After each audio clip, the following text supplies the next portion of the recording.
Wawasan Wiyata Mandala pada masa pengenalan lingkungan di SMK Wijaya Ngoro.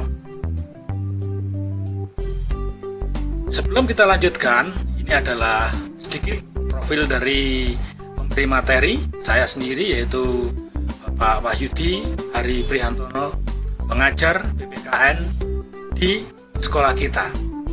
Saya punya moto, jika Anda bukan yang paling pintar atau terkuat atau paling inovatif, Anda bisa menang hanya dengan menjadi yang paling konsisten.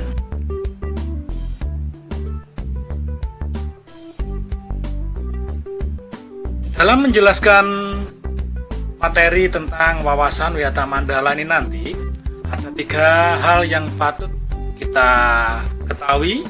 Nanti yang pertama adalah pengertian tentang wawasan Wiyata Mandala itu sendiri. Komponen yang kedua adalah komponen dari wawasan Wiyata Mandala.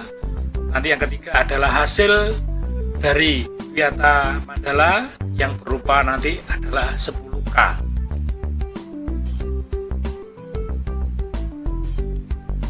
Yang pertama yaitu tentang pengertian wawasan Wiyata Mandala. Kata-kata wawasan Wiyata Mandala ada 3 suku kata, yaitu dari wawasan, Wiyata, dan Mandala itu sendiri. Wawasan berarti cara pandang, penilaian terhadap sesuatu. Wiyata itu adalah pendidikan atau sekolah. Mandala itu adalah suatu lingkungan atau kebulatan atau lingkaran, yang mana apabila kita gabungkan jadi satu, yaitu wawasan Wiyata Mandala mempunyai arti cara pandang terhadap sekolah sebagai lingkungan pendidikan dan pembelajaran.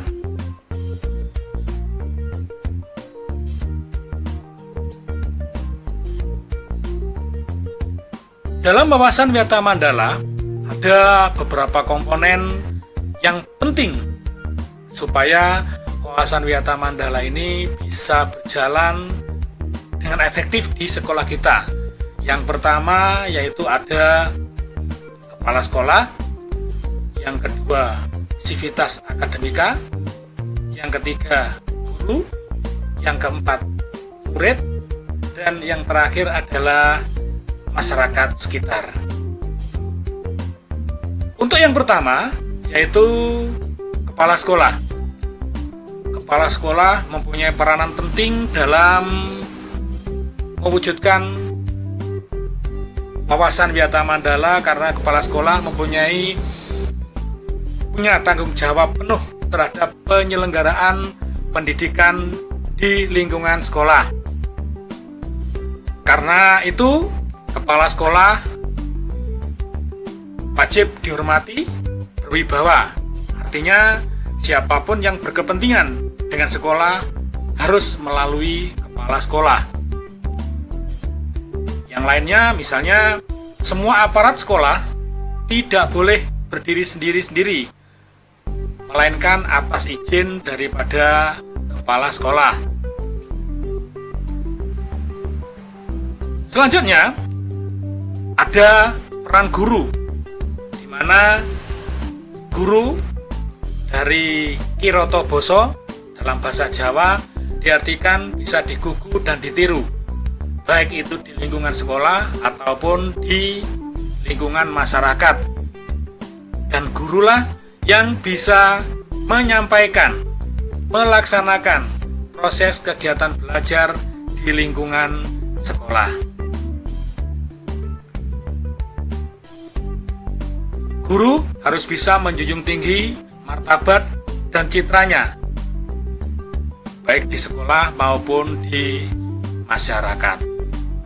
Yang ketiga yaitu adanya peran dari sivitas akademika. Siapa yang dimaksud dengan sivitas akademika? Sivitas akademika yaitu mereka-mereka yang mensukseskan sekolah selain dari Bapak kepala sekolah, guru, ataupun yang ada dalam slide ini. Antara lain yaitu tata usaha, ada tukang kebun, tugas keamanan, dan lain-lain. Tata usaha yaitu harus mendukung kepentingan administrasi dalam proses belajar mengajar di sekolah.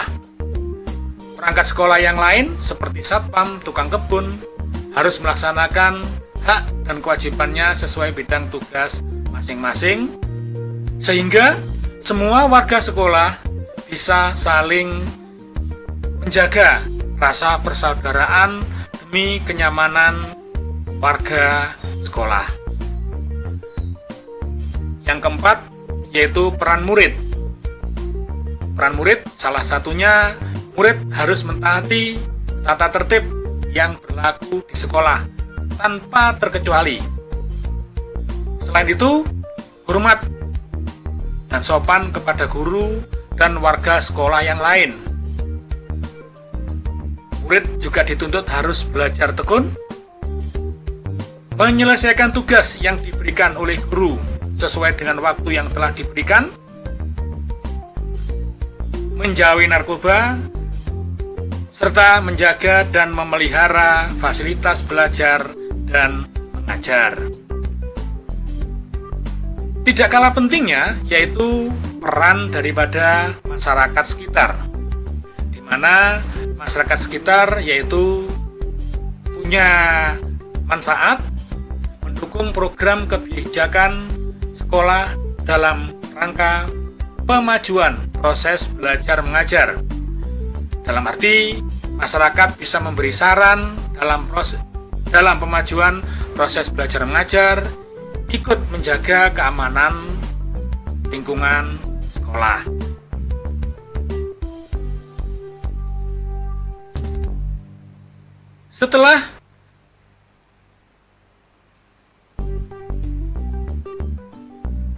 Setelah selesai, diharapkan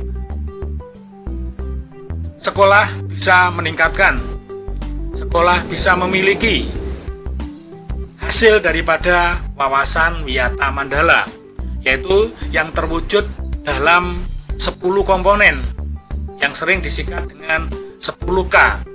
Yang pertama ada keamanan, ada kekeluargaan, ada kedisiplinan, kerindangan, kebersihan, keindahan, kelestarian, ketertiban, kesehatan, yang terakhir adalah keteladanan. Di mana sekolah di SMK Wijaya Ngoro ini keamanan sudah terwujud. Mulai berdirinya hingga saat ini sekolah kita betul-betul bisa merasakan keamanan yang ada di lingkungan sekolah kita. Yang lainnya adalah kedisiplinan. Kedisiplinan nanti anak-anak bisa merasakan bahwasannya meskipun sekolah kita itu swasta, ada di pinggiran kota, tapi senantiasa kedisiplinan tetap diterapkan demi terciptanya KBM yang berkualitas. Nanti kita akan tahu bahwasannya masuk pukul 6.45 dan pulangnya jam 14.20. Itu nanti kita akan tahu sendiri. Yang akhirnya membawa pada output kita keluar itu mempunyai bekal keterampilan, sehingga apabila kita mau melanjutkan ke dunia kerja atau ke dunia pendidikan tidak ada permasalahan. Selanjutnya ada kerindangan. Kita tahu sendiri di lingkungan sekolah kita memang rindang, bersih, cukup bisa dikatakan bersih, indah, lestari, tertib, kesehatan. Ini nanti anak-anak bisa lihat sendiri. Keteladanan, anak-anak bisa lihat contohnya pada Bapak Ibu guru yang senantiasa memberikan keteladanan, contoh-contoh yang baik secara tidak langsung di hadapan anak-anak semua. Ini adalah profil-profil daripada sekolah di SMK Wijaya Ngoro. anak-anak bisa tahu sendiri bahwasannya sekolah kita cukup aman, cukup bersih, cukup rapi, rindang, sehingga pada musim kemarau kita tidak akan terasa sangat panas karena halaman sekolah masih ada permadani hijaunya itu, tumbuh-tumbuhan ya juga masih seperti itu. Diharapkan ini nanti ketika anak-anak sudah menginjakkan kaki dan kita mulai masuk di SMK Wijayangoro, kalian akan merasakan betah sehingga kerasan, sehingga akan sukses ke depannya di SMK kita. Saya akhiri sekian. Assalamualaikum warahmatullahi wabarakatuh.